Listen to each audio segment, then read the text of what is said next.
एक आपातकालीन press conference आयोजित की गई है और आप सभी मीडिया बंधुओं का बहुत बहुत धन्यवाद कि आज रविवार के दिन में आप लोग यहाँ पहुँचे हैं अपना निजी समय छोड़कर। सबसे पहले तो आप लोगों को बहुत बहुत धन्यवाद। जैसा कि आप लोग अभी हाल के समय में देख रहे होंगे कि SC/ST थाना जो हमारे ठीक बगल में है, वहाँ के एक मामला जोर शोर से उठ रहा है कि अधिवक्तागण के साथ कोई डिस्प्यूट, एक विवाद का मामला सामने आया है। उसी बारे में झारखंड पुलिस एसोसिएशन केंद्रीय टीम मीडिया के माध्यम से अपना पक्ष रख रही है, पुलिस का पक्ष रख रही है, क्योंकि दोनों पक्ष को जानना बहुत ज़्यादा जरूरी हो जाता है। क्योंकि अधिवक्तागण अपना पक्ष रख चुके हैं और पुलिस परिवार, पुलिस फैमिली अपना पक्ष रखने जा रही है, ताकि दूध का दूध और पानी का पानी हो सके। तो आपको हम सबसे पहले घटना के बारे में जानकारी देते हैं कि एक आवेदिका बंदी खलको, उन्होंने एक आवेदन दिया था, जो आवेदन मेरे हाथ में है, कि मेरे खरीदगी ज़मीन पर गैर आदिवासियों के द्वारा अवैध निर्माण को रोकने पर मेरे साथ गाली गलौज करने, चरित्र हनन करने एवं लज्जा भंग करने के संबंध में एक आवेदन जो आप देख पा रहे हैं, कैमरा में इसको दिखा भी सकते हैं, ये आवेदन हमारे पास है।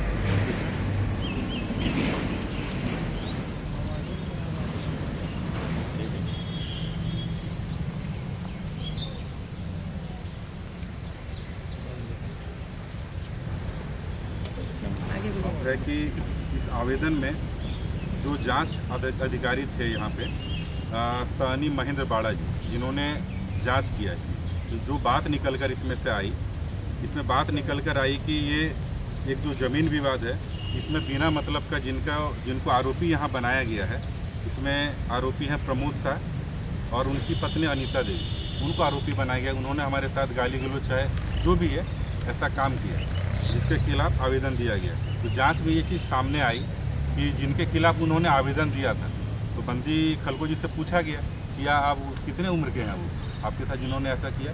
तो बोले सर वो तो 30-35 साल के हैं। तो बोले नहीं, आप तो गलत कह रही हैं, तो 70 साल के हैं। पहली गलती यहाँ, ठीक है। इसके बाद कि आप कभी उनसे मिली हैं, उनसे पूछा गया, हमारे जांच अधिकारी उनसे पूछे तो अकबका के बोले सर हम कभी नहीं मिले।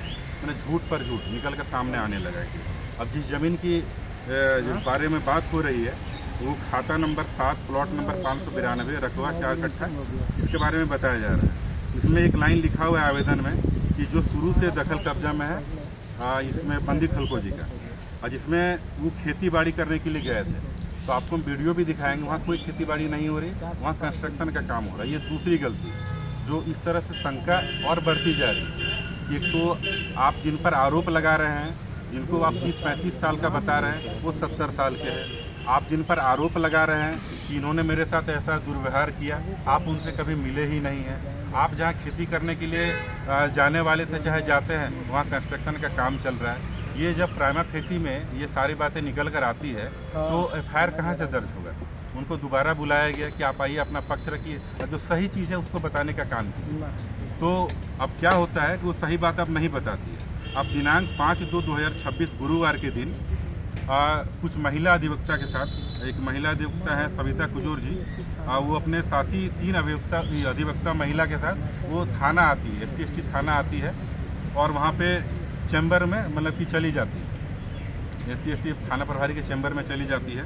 तो वहाँ पर एक महिला सिपाही रहती है, संगीता जी रहती है, वो साथ में रहती है वहाँ पे, क्योंकि कोई भी महिला अगर चैम्बर में प्रवेश करती है तो साथ में वहाँ चली जाती है। संगीता जी हैं, रितु जी हैं, वो चली जाती है। तो मैंने कि उस चैम्बर में हमारे महिला सिपाही के प्रेजेंस में जो बातें हुई वहाँ पे, उनको बताया गया कि देखिए आप जो यहाँ पर इनका पक्ष लेकर आई हैं वो सब कुछ गलत है और बेबुनियाद है। ये जो ज़मीन का मामला है, आपको ये भी हम बताते चले, जिस ज़मीन के बारे में ये बात कर रही है वो दीपक उरांव जी का ज़मीन है, वो मूल रैयत है। और जो इन्होंने ज़मीन खरीदा है प्रकाश उरांव से खरीदा है। अगर ज़मीन आपका दीपक उरांव जी का है तो प्रकाश उरांव से कैसे ज़मीन खरीद लिए? इसको भी आप दिखा सकते हैं, इसका पेपर हमारे हाथ में है।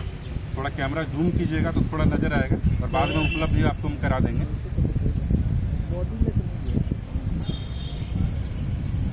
सही है, पर ये ST ज़मीन होने के नाते ये जनरल को कैसे अभी मिल सकता है?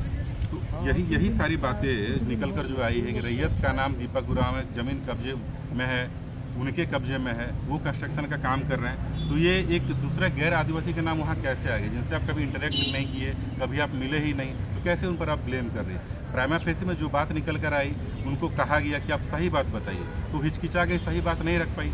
अधिवक्ता जब वहाँ पर आए तो बात को बदल रहे थे, नहीं आप FIR कीजिए, क्यों नहीं कीजिएगा, हम लोग कोर्ट में समझ लेंगे। तो ये तो कोई बात नहीं हुई, आप तो गलत ढंग से इसको इंटरप्रेट कर रहे हैं, आपको सही बातों को रखना चाहिए था। वो जाके टेबल बजाने लगे, नहीं आपको FIR करना होगा, नहीं तो आप लिखित में दीजिए। जब आप खुद ही आपका आदमी गलत निकल गया, आप गलत का पक्ष रख रही हैं, तो यहाँ पर कैसे आप दावा कर सकते इसको FIR करना पड़ेगा? ये तो बिल्कुल बेबुनियाद बातें हैं। तो बिना मतलब का वहाँ पर शोर शराबा करना, हमारे महिला सिपाही की उपस्थिति में, फिर उनसे रिक्वेस्ट करके किसी तरह उनको बाहर भेजा गया। फिर क्या होता है, और फिर अगले दिन 6 तारीख को 6/2/2026 को करीब 50 की संख्या में SC/ST थाना के बाहर अधिवक्तागण आते हैं शाम को 4 बजे, वहाँ नारेबाजी करते हैं कि इनको हटाओ, उनको हटाओ, जो भी उनको समझ में आता है। इस तरह से उनको नहीं करना चाहिए। फिर उसके अगले दिन 7 तारीख को 10-15 की संख्या में अधिवक्तागण थाने का घेराव करते हैं, वहाँ नारेबाजी करते हैं। तो कुल इस तरह की घटना घटी है। तो हमारा कहने का मतलब है, अधिवक्तागण से हमारा कहना है, एक विनम्र निवेदन है, आप लोग रूल ऑफ लॉ को मानते हैं कि नहीं मानते, विधि का शासन को मानते हैं कि नहीं मानते। ये देश संविधान से चलता है, नियम कानून से चलता है, या रूल ऑफ लॉ लागू, विधि का शासन, संविधान का शासन है, उसको आपको मानना चाहिए। लेकिन आपके कुछ साथीगण यहाँ आके न्यूसेंस क्रिएट करने का काम कर रहे हैं। तो जो भी यहाँ सीनियर यहाँ लॉयर हैं, सीनियर अधिवक्ता हैं, उनसे हमारी अपील है, झारखंड पुलिस एसोसिएशन की अपील है, बार एसोसिएशन से हमारी अपील है कि आप ऐसे अधिवक्तागण को आप जरूर उनको मतलब कि लगाम लगाइए कि ऐसे आपके छवि को खराब ना करे अधिवक्ता की, कि गलत चीज़ों के लिए वो आके थाना में न्यूसेंस क्रिएट कम से कम नहीं करे। और इससे अधिवक्ता की साख पर सवालिया निशान जरूर खड़ा हुआ है। और हम चाहेंगे इस प्रेस कॉन्फ्रेंस के बाद मैं जितने भी बार एसोसिएशन के मेंबर हैं, एक साझा प्रेस कॉन्फ्रेंस करिए और इसको क्लियर कीजिए कि अधिवक्ता सही है कि गलत है। अगर गलत है अधिवक्ता, तो उन पर आप क्या कार्रवाई कर रहे हैं, जरूर हम जानना चाहेंगे इस प्रेस कॉन्फ्रेंस के बाद कि वो क्या कर रहे हैं। हम बार बार ये कहना चाहेंगे, रूल ऑफ लॉ से कोई भी ऊपर नहीं है। और आप एक बात को समझिए, हिटलर का एक बहुत प्रमुख कथन था कि झूठी बात को इतनी बार दोहराओ कि लोग उसे सच मानने लगे।